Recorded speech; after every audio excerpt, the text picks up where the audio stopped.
Organizacija Združenih narodov ga je izbrala, ker želi poudariti, da je sreča glavni cilj človeštva in da morajo države poskrbeti za to, da bodo ljudje dobro živeli.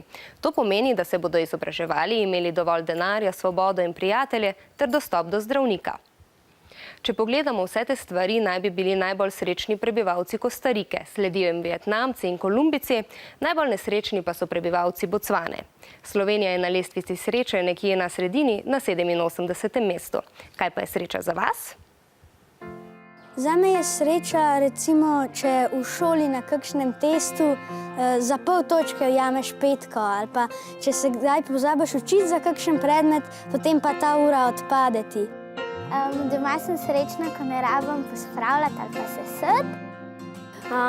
Sreča je zame, ko pač dobim punco, ko grem na počitnice na morje. Če obiščem prijatelje, če igram nogomet, tudi če poslušam muziko. In tudi z družino in s prijatelji, ko se družim z njimi, hodim z njimi na sprehode in tako.